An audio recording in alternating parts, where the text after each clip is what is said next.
the 2023 general election, there were a lot of crises in Labour Party, and this was between Apapa and Julius Abure. On this channel, we've talked about this several times, but the fight somehow came to an end. Apapa and Abure came together and become best of friends. Fast forward to 2024, we saw the convention that was held in Anambra State in March. And after then, a lot of back and forth has been going on. There have been a lot of accusation as to the reason why Labour Party lost Imo election. Not to talk about 2023 general election again, but Imo election, and then some other by-elections and the upcoming election, of which many have already foreseen that Labour Party have no chance in this particular election because of Julius Abure. But the drama took another turn as former Labour Party chairman Julius Abure took INEC and Peter Obi to court. And now here is the argument from the court, as INEC now no longer recognize Julius Abure as the national chairman of Labour Party.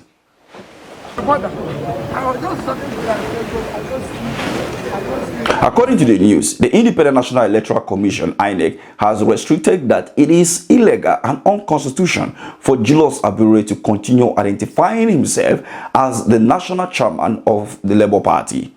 According to INEC, it is no longer recognized Abure or other members of the party's National Working Committee as their tenure expired as far back as June. These things was outlined in a counter affidavit INEC filed in response to a suit brought by the Labour Party challenging its exclusion from the Commission refresher training for uploading party agents ahead of the Ondo governorship election.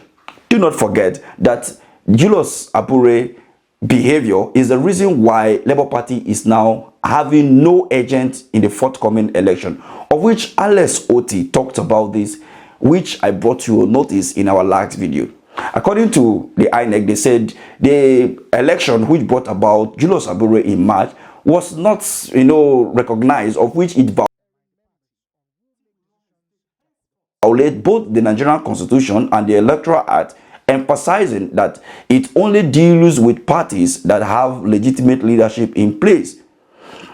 According to them, they said in a written submission supporting to counter the affidavit, INEC legal team led by Tanku San stated that the Labour Party suit seeking declaratory refusal, which cannot be granted merely by admission. They argue that the Labour Party must prove its case even with the admission presented.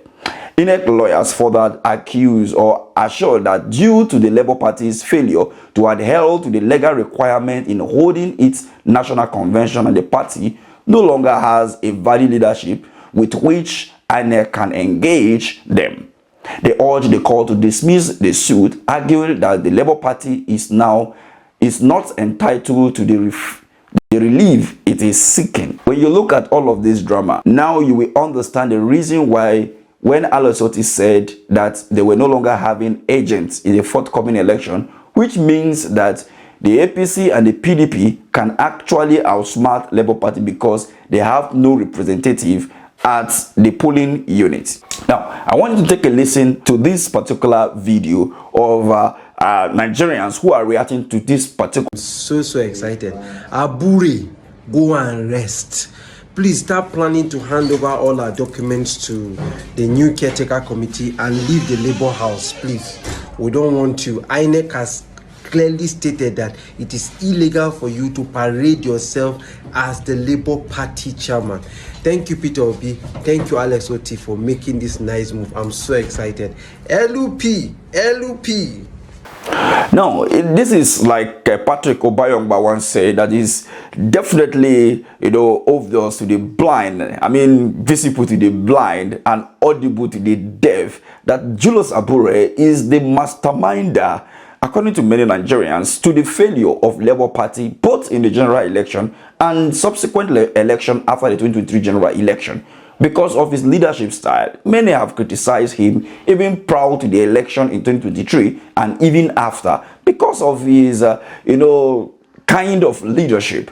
Now, it is now obvious to everyone to see that the failure of Labour Party is not just far-fetched. Just like they said, for anyone to be facing some challenges, there must be an issue, somebody fighting you from your house in order to pull you down before anybody from outside can actually intervene, or interfere, or even bring you down in the first place. Somebody from your house might have get him or herself involved. Now, what do you make of all of this? The election is just less than 4 days as to that of Edo election. What do you think will come out of that election with all of these problems?